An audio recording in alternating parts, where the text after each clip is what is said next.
नमो तस्स भगवतो अरहतो सम्मा सम्बुद्धस्स।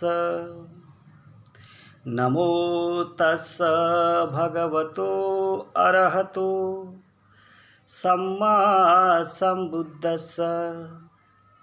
नमो तस्स भगवतो अरहतो सम्मा सम्बुद्धस्स।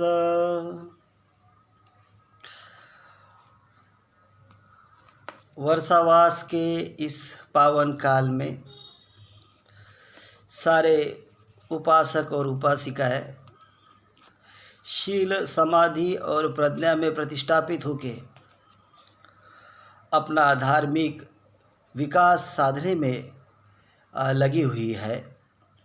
उन सभी के प्रति हम भिक्खु संघ मंगल मैत्री करते हैं कि उनका धार्मिक विकास उत्तरोत्तर आगे बढ़े। धार्मिक विकास साधने के लिए सिर्फ ज्ञान ही काफ़ी नहीं, तो ज्ञान के साथ साथ ध्यान भी होना चाहिए। अगर ज्ञान और ध्यान ये दोनों साथ साथ चलते हैं तो धम्म को हम, इस सद्धम्म को हम अपने अनुभव से समझते हैं, उसका हमें साक्षात्कार होता है। तो ये बात बड़ी महत्वपूर्ण है। ज्ञान तो मिलना चाहिए, लेकिन ज्ञान के साथ साथ ध्यान भी मिलना चाहिए। और ये दोनों चीज़ें जब चलेगी तो आदमी, वो व्यक्ति श्रोतापन्न, सकृतागामी, अनागामी और अरहंत अवस्था की ओर बढ़ रहा है। वो अवस्थाएं प्राप्त कर रहा है, वो निब्बान प्राप्ति की ओर अग्रसर होता है। तो आज हम इस वर्षावास के महत्वपूर्ण क्षण में भगवान बुद्ध के जीवन में जो घटना घटित हुई वो आज हम देखेंगे। वैशाली जो नगर था उस काल का, बड़ा प्रसिद्ध ऐसा नगर था। उस वैशाली नगर में एक बार भयंकर महामारी आई, अकाल पड़ गया,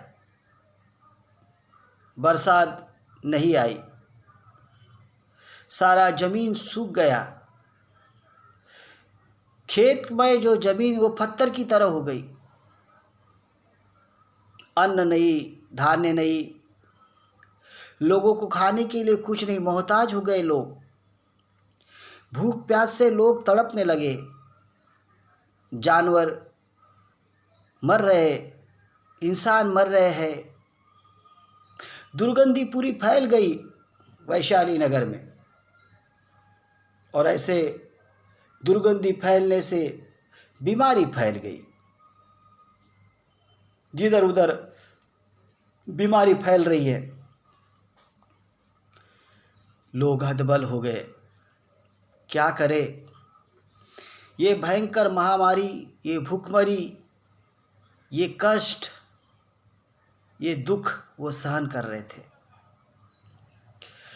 उस वक़्त वैशाली नगर में गणतंत्र की व्यवस्था होती थी। और ये गणतंत्र की व्यवस्था किस तरह से, जैसी लोकशाही होती है, जैसे आज भी हम देखते हैं कई राष्ट्रों में लोकशाही होती है, उस वक़्त भी ये लोकशाही होती थी। लिच्छवी जो थे वो राजाओं को और प्रतिनिधियों को, इनको चुनाव करके देते थे। ये लोग भी, गणतंत्र भी इनके इस महामारी के सामने घुटने टेकने लगा। इस महामारी में इंसान इंसान का नहीं रहा।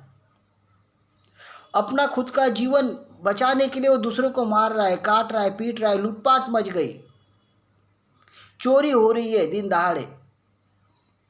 आदमी आदमी का नहीं रहा, इंसान इंसानियत का नहीं रहा। ऐसी भयंकर परिस्थिति उस वैशाली नगर में, इतनी भयंकर महामारी। ऐसे वक्त कुछ वरिष्ठ लोगों ने संथागार में एकत्रित हुए और उन्होंने एक मत से निर्णय लिया कि हमें इस दुख से, इस पीड़ा से, इस भूखमरी से, इस रोग से, इस महामारी से कोई बचा सकते हैं तो वो है तथागत भगवान बुद्ध। वो अपने मैत्री से, करुणा से, अपने रिद्धि बल से हमें इस महामारी से मुक्त कर सकते हैं। सबका ये विश्वास था कि भगवान बुद्ध ही हमें मुक्त कर सकते हैं। तो भगवान बुद्ध को आमंत्रित किया जाए तो ही हमारी इस दुख से, एक पीड़ा से मुक्ति संभव है। तो एक वरिष्ठ दल बनाया गया, स्पेशल ऐसा वरिष्ठ दल बनाया गया और उसे भगवान के पास भेज दिया गया आमंत्रण देने के लिए। और उस वक़्त भगवान राजगृह में विहार कर रहे थे।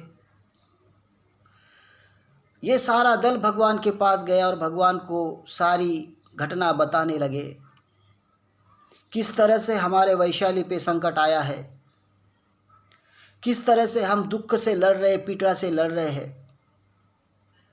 भगवान हम पे अनुकंपा कीजिए और आप वैशाली में चल के हमें इस महामारी से मुक्त कीजिए। ऐसी सब लोग प्रार्थना करने लगे। तथागत भगवान बुद्ध, उनका सारा जीवन लोक कल्याण के लिए गया, जन कल्याण के लिए गया। रात दिन वो लोक कल्याण ही करते रहे, लोगों को दुख से मुक्त करते रहे, लोगों का कल्याण करते रहे। ऐसे भगवान बुद्ध को जब ये पता चला तो वो चल पड़े राजगृह से। पाटलिपुत्र में गंगा नदी को पार करके जैसे ही वो वैशाली पे अपने कदम रखा तो अद्भुत घटना घटित हुई। जैसे ही भगवान के पैर वैशाली के भूमि को छू गए, वैसा ही सारा वातावरण बदल गया, वैसा ही सब नेचर बदल गया। आकाश में बादल मंडराने लगे और बरसात होने लगी। ऐसी बरसात होने लगी, ऐसी मूसलाधार बरसात होने लगी, लोग आश्चर्यचकित रह गए। अभी तो वर्षा का काल नहीं है, वर्षा तो ऋतु नहीं है, फिर इतनी मूसलाधार वर्षा। लोग खुश हो गए, आनंदित हो गए, झूमने लगे, गाने लगे, उत्साहित हो गए कि इतनी बरसात हुई, इतनी बरसात हुई, इतना मूसलाधार बरसात हुई कि जितनी भी वैशाली की दुर्गंध थी सब निकल गई। जितना भी वैशाली में दुर्गंध युक्त हवा बह रही थी सब बह गई। वैशाली में सुंदर वातावरण हो गया, लोगों के तन मन शांत हो गए, लोग आनंदित हो गए, प्रसन्न हो गए। उस दिन तथागत भगवान बुद्ध वैशाली में ही ठहरे।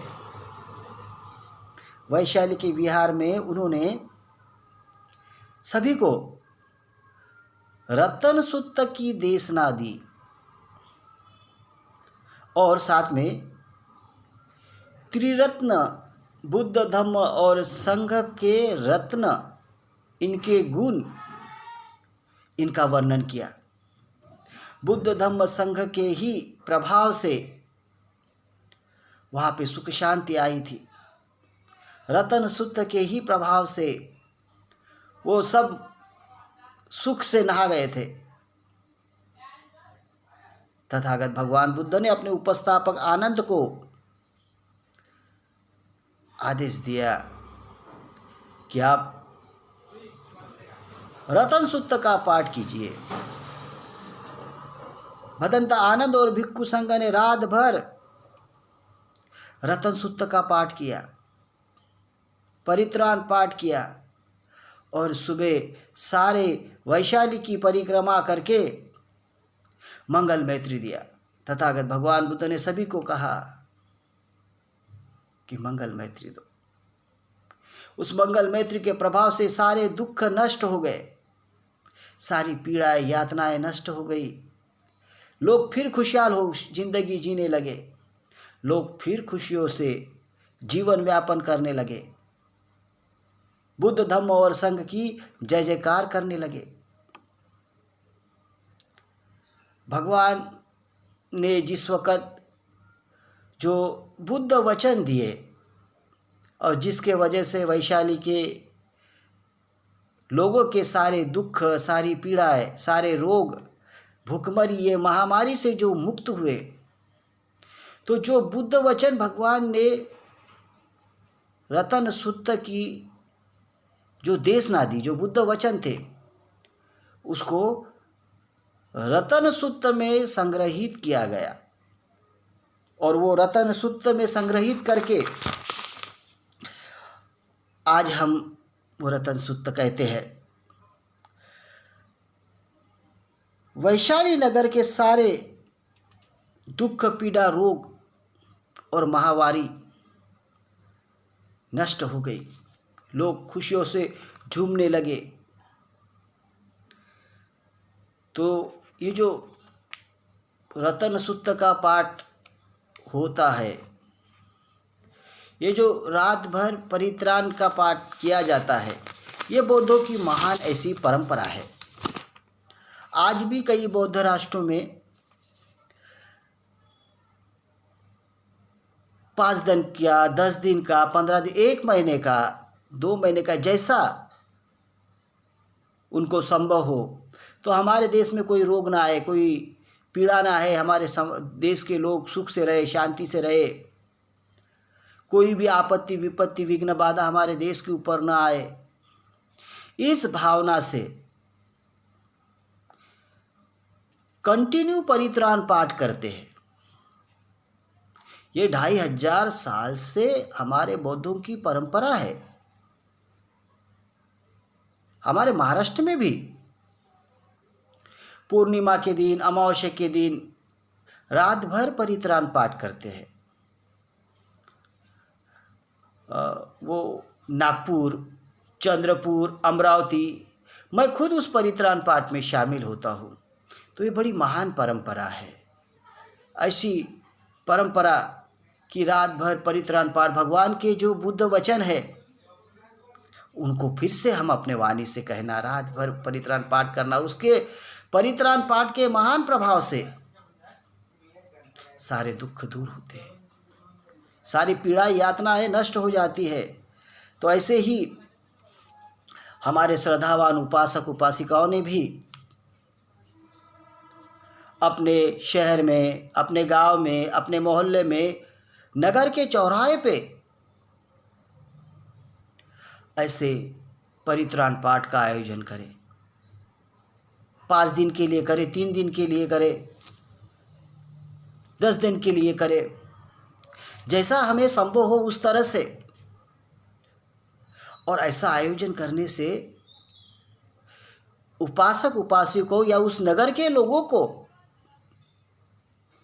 भिक्खु संघ का धम्म देशना, सुत्त पठन, श्रवण करने का लाभ मिलता है। उससे हमें भी बहुत लाभ मिलता है। और ये बौद्धों की बड़ी स्वस्थ और महान परंपरा है। तो इस तरह से उपासक उपासिका करते हैं और करना चाहिए। ऐसी आयोजन जब हम करते हैं इस तरह का, तो हम धम्म को गति दे रहे हैं, धम्म को हम आगे ही बढ़ा रहे हैं, धम्म का उत्सव ही कर रहे हैं। वो उत्सव में हम सभी लोग एकत्रित सहभागी हो रहे हैं। हम सबका क्या इच्छा है कि हमारा ये बुद्ध शासन फिर से मजबूत हो जाए, एस्टैब्लिश्ड हो जाए, और ये हमारा योगदान हम दे सके उसमें। तो ये बुद्ध शासन को एस्टैब्लिश करने में, मजबूत करने में, ये जो परित्राण होता है रात भर किया हुआ, इसका बहुत बड़ा महत्व होता है। हम देखते हैं हिंदू भाई वो हरिपाठ करते हैं 3-4 4-4 5-5 दिन, वो अनेक प्रकार का कीर्तन वगैरह करते हैं, 3-4 दिन का ऐसा उनका कीर्तन रहता है हिंदू भाइयों लोगों का। हमें भी ऐसा करना चाहिए अपने बौद्ध धर्म का, कि जिससे 3-4 दिन कंटिन्यू के एक उत्सव रहे धम्म का। मैंने अभी तक तो ऐसा नहीं देखा, लेकिन मैं देखने की इच्छुक हूँ कि ऐसा हमारे समाज में भी हो जाए। धर्म को इस तरह से गति मिलती है। बाहर दो दूसरे जाति धर्म के लोग हैं, वो भी देखते हैं, अरे इनके धर्म में भी इतनी स्पिरिचुअलिटी होती है। ये जो धर्म इनके पास है, बौद्ध धर्म, इतना स्पिरिचुअलिटी इनके अंदर होती है। क्योंकि हमें तो कई लोग ऐसे हैं गैर जाति धर्म के, जो ये समझते कि ये लोग धार्मिक ही नहीं है, ये बुद्ध धर्म को मानते नहीं। कुछ लोग तो ऐसे हैं कि और कोई अंधश्रद्धा में, कर्मकांड में बिजी है।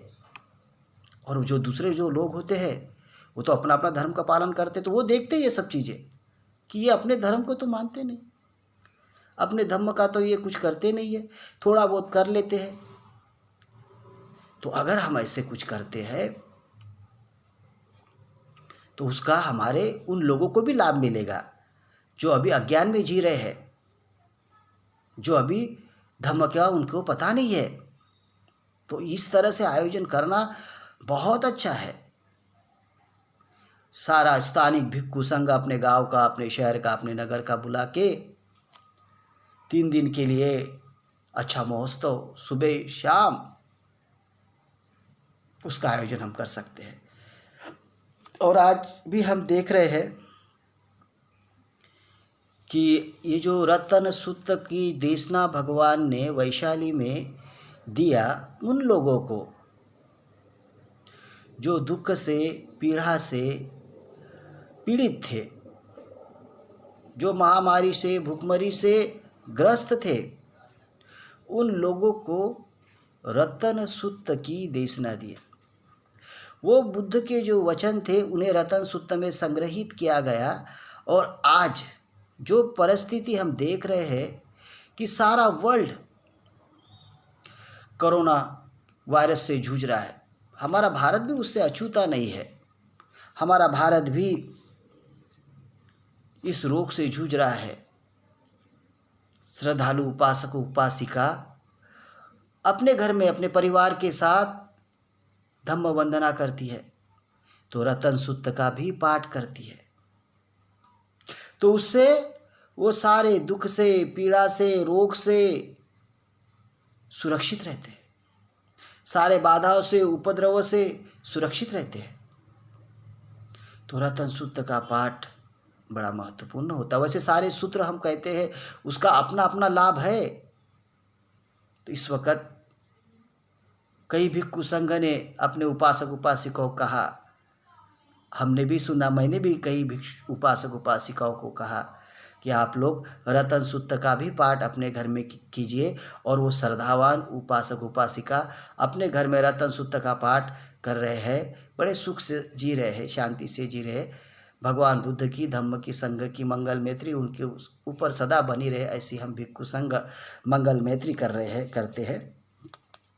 तो आप सभी श्रद्धावान उपासक उपासिकाओं, आप भी सभी इस रतन सूत्र के महाप्रभाव से, बुद्ध धम्म संघ के त्रिरत्न के गुणों के महाप्रभाव से आप भी सभी दुख के संकट से मुक्त हो, सब रोग से मुक्त हो, आपका भी जीवन सुखी और शांतिपूर्ण रहे, ऐसी हम मंगल मैत्री करते। आप सब निरोगी हो, आपका परिवार निरोगी हो, आपका सबका मंगल हो, आप सबका मंगल हो, आप सबका मंगल हो। सबका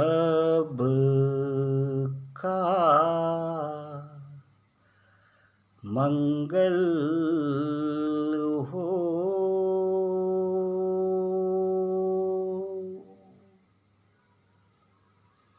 सबका मंगल हो।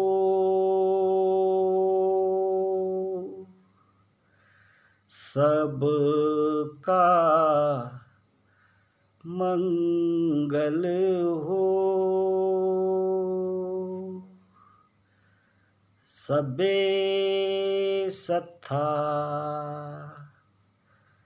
सुखी होन्तु। नमो बुद्धाय। जय भीम।